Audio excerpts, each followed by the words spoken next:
Good morning again. I'm Dom DeMeo with the Lakewood Ranch Business Alliance, and we're here this morning to present another Blitz, part 3. So brought to you by Bank of America. Bank of America is our presenting sponsor for the whole series, and we thank Bank of America for their support for this and what they do for the community all the time. Today we'll be seeing our community leaders, Bill Sadlo and Sarah, his Director of Communications, talking about the Boys and Girls Club of Sarasota County. Our moderator today will be Deanne DeSpirle with Suncoast News Network. And I wanted to give a shout out and a thank you to Nida Bittman-Neville and the Blitz subcommittee for development of this exciting series. Please give us your feedback. We're looking at building additional series throughout the year, and we'd like to know what you'd like to see. So without further ado, the Lakewood Ranch Business Alliance and Bank of America brings you the Blitz Part 3. We hope you enjoy. Deanne, the floor is yours. Good morning, everybody, and thank you for joining us today. Dom, thank you. Hello, big hi, and congrats to Bill and Sarah on again receiving the Sandy's Award Bull by the Horn. And as I discussed with Bill and Sarah earlier this week, it's a tremendous story that I was really happy to learn more about and to share with you today. To begin, just a little background, Bill attended the Boys and Girls Club as a child and started working part-time for the organization as a high school student. He graduated from Sarasota High School and then attended USF in secondary education, got his degree there. And after graduating USF, Bill accepted a full-time position at the Boys and Girls Club of Sarasota and DeSoto counties. Over the years, Bill has served the organization in multiple roles, including counselor, program director, area director, and chief operating officer before becoming president and CEO in 2011. This year, Bill will be celebrating his 34th year as an employee in the Boys and Girls Club's movement. He and his wife, Robin, have been married for 25 years and have 2 children, Billy, who is 24, and Anna, who is 20. Sarah Baylor joined the Boys and Girls Club, good morning, Sarah, of Sarasota and DeSoto counties in 2015 and currently serves as the Director of Communications. She secured her degree in Public Relations, Advertising, and Journalism from the University of Southern Indiana in 2012 and has worked in the nonprofit sector for 8 years. Sarah now lives in St. Petersburg and is committed to empowering people, and you'll learn empowering these people, business, and community partners to make a meaningful, lasting impact at the Boys and Girls Clubs through the power of creative messaging, design, production, and brand integrity. Congratulations. I'm very proud to share your story and how you all came together during COVID, not only as a company, but together with our community to come above and beyond in working through COVID and to make a tremendous year, 2020, a year for you to remember and for all of us to celebrate you. So, starting off with our series of questions, discussion points, as I like to say, for Connect, Educate, and Strengthen. You've got a great story on how you started the process. So if you want to share what you did during this time to stay connected with the community and first off with your team and the kids. Thank you, Deanne. Thank you for doing this morning. It's great to have you as our moderator. And Dom, I want to thank you and the Lakewood Ranch Business Alliance for giving us this opportunity. And to Bank of America, they are great supporters of the Boys and Girls Clubs. And it's so nice to be on this session as them being the sponsor of it. So thank you. Sarah and I will kind of tag team on this, but 2020 was the Boys and Girls Clubs of Sarasota and DeSoto counties 50th anniversary. We were kicking off the year in big style with live events and had a plan of how we were going to unveil all of our 50th anniversary initiatives and celebrate with the community for supporting us over these 50 years. And of course, we all know in March, things changed drastically for us and COVID hit. And it was right around the time our kids were on spring break. And we had to make some really tough decisions on what we were going to do, not only with our staffing model, but with our program model. And so right away, we went into crisis mode and started unveiling some of our plans. I'm going to let Sarah talk quickly about what we did to start with our virtual platform and communications with our kids and our donors and our families. Sure. So thank you so much for that introduction, Deanne, by the way. So to kick things off, we really needed to get back to basics. We will do whatever it takes to serve our kids and their families and ensure that they have the tools and resources they need to be successful, no matter what they're facing. So we immediately transitioned to be able to serve the kids in their homes. Now everyone's home, so we created a digital platform on our website where they had access to critical resources that shared information on where to pick up food, or how to understand like how COVID, how you teach children to understand what COVID-19 even is, how to talk to your children, how to have those difficult conversations.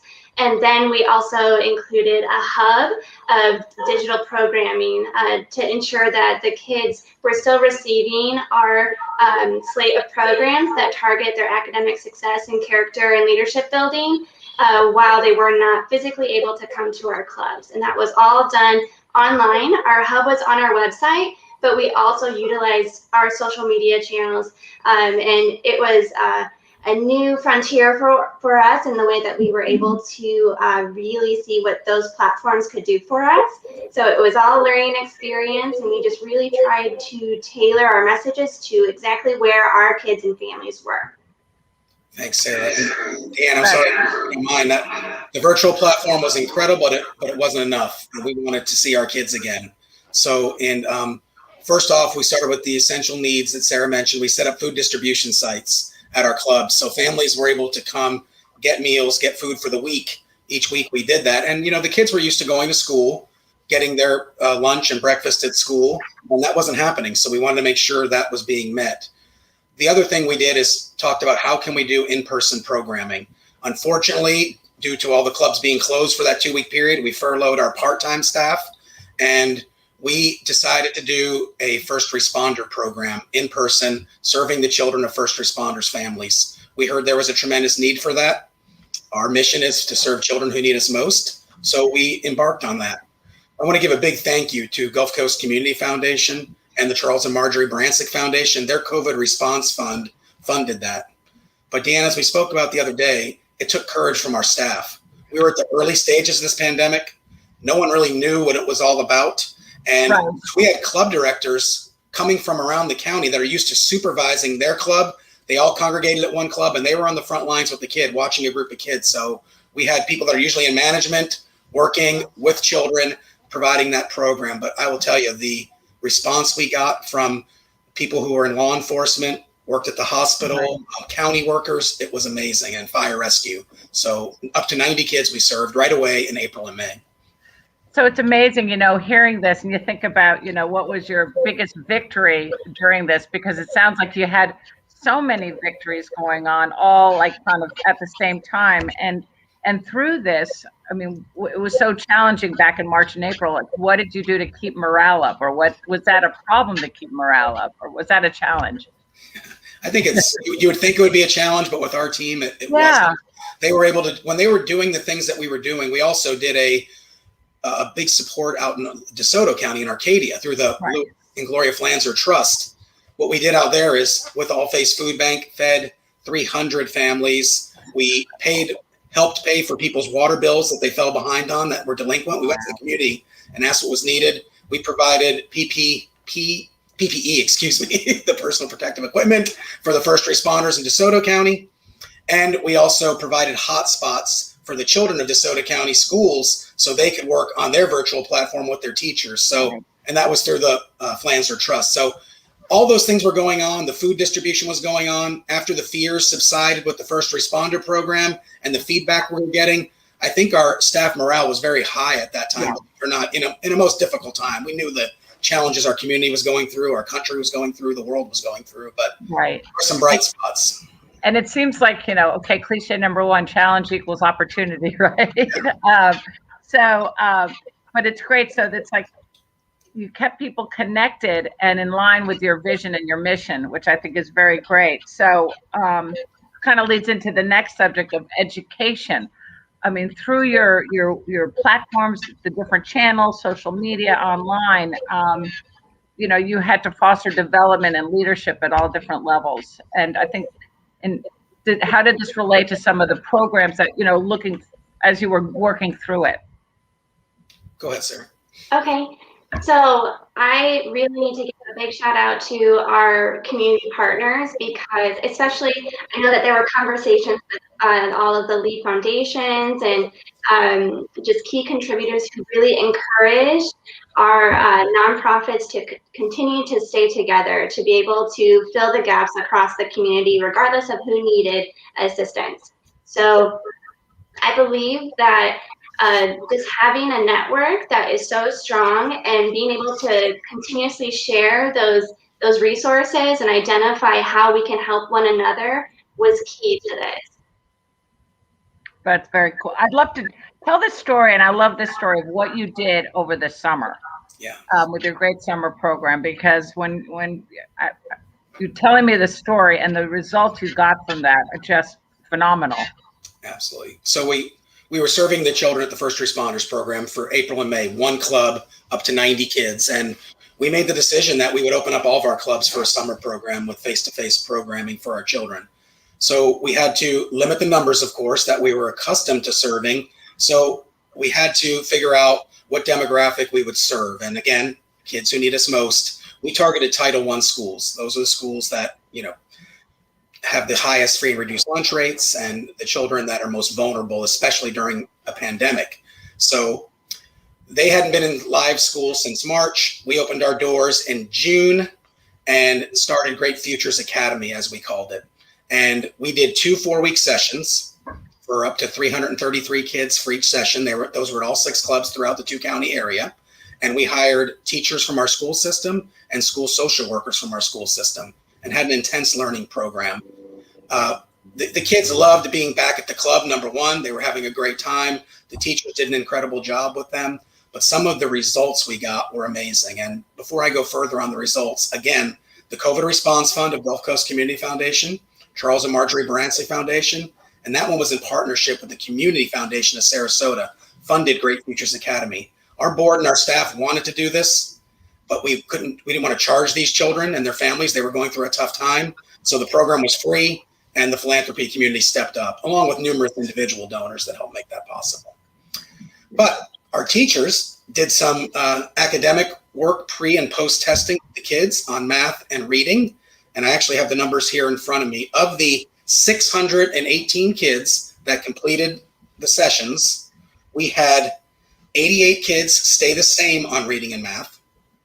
We had 529 of those kids make gains in reading and math, and that's the program, and 0 slid backwards. The reason that's so significant is, if you hear about the summer slide, the demographic that we serve is at risk to slide backwards during the summer. Compound that with a pandemic when they hadn't been to live school since March. It shows what we can all do together. It also shows the incredible job our school system did with their virtual platform, keeping the kids on level when they came to us in the summer. So Dan, you asked about our biggest win. I think that was it. When we can make those kind of gains in our children's education during the toughest circumstances.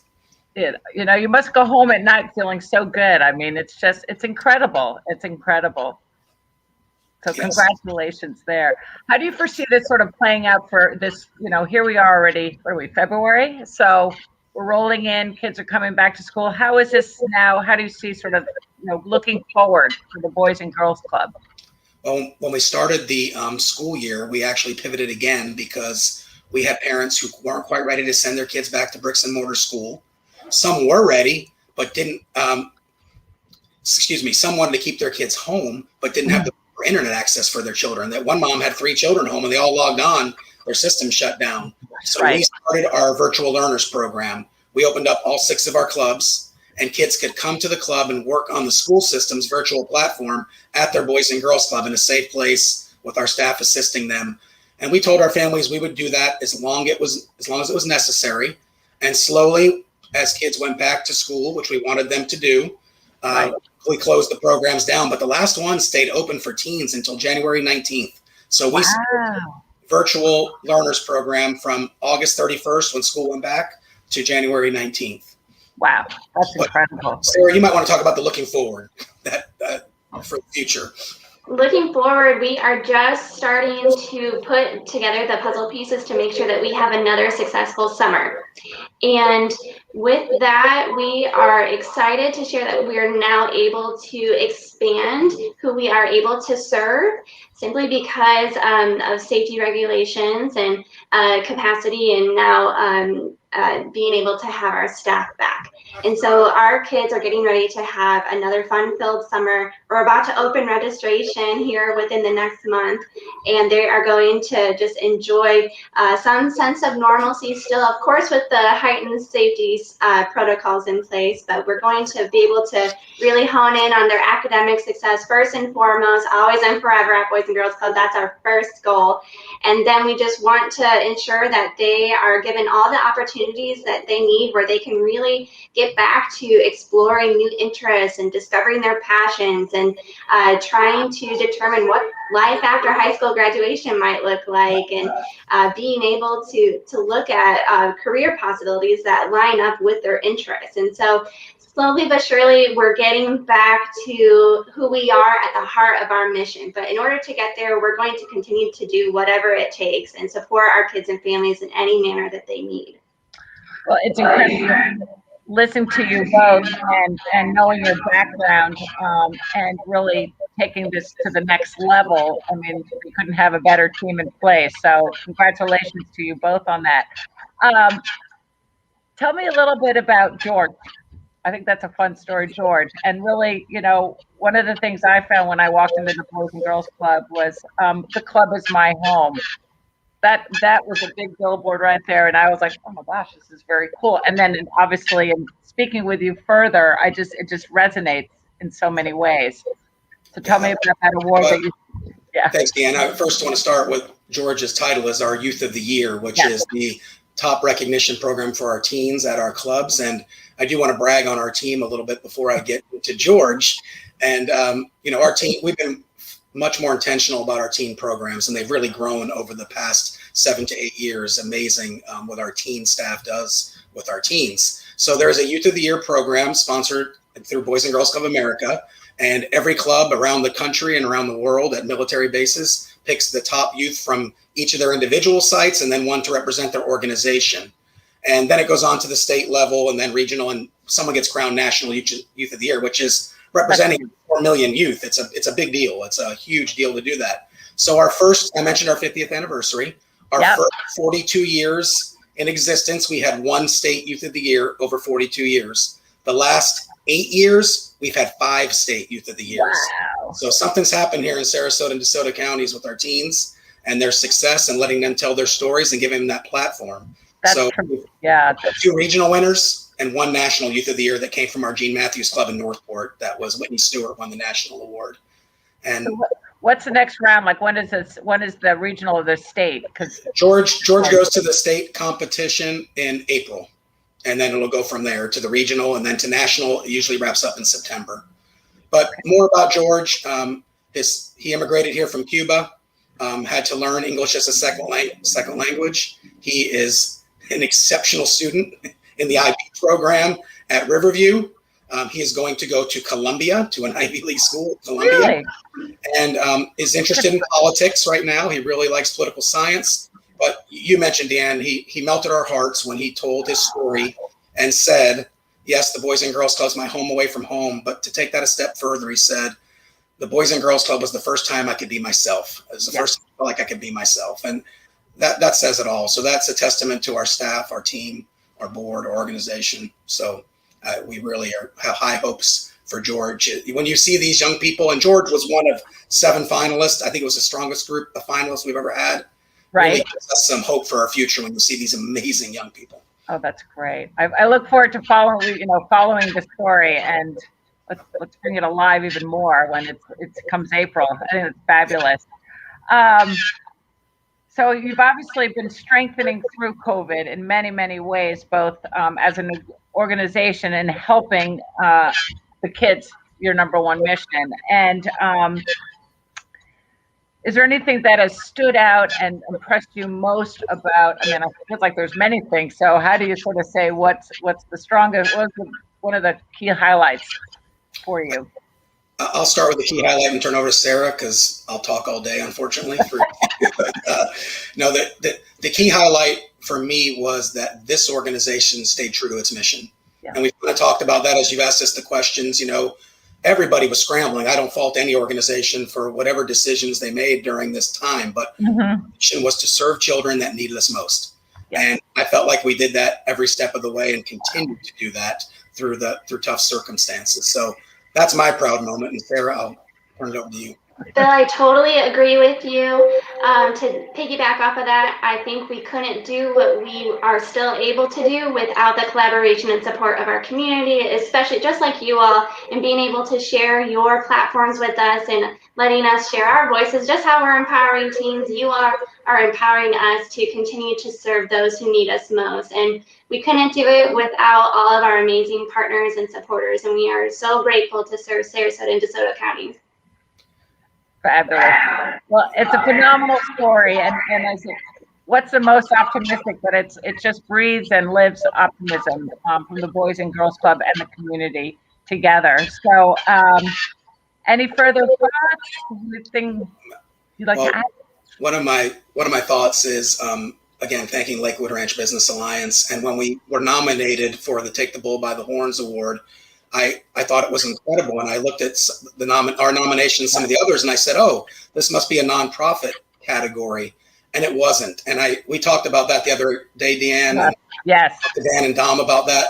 The fact that Lakewood Ranch Business Alliance recognized nonprofits as part of the business community, it's so important. And our for-profit business do an incredible job here, and they should all be recognized. But we were proud to be even nominated. The fact that we were chosen as the winner for the Take the Bull by the Horns Award, we were very proud of that. And I just thought it was real special to include the nonprofits in that award ceremony.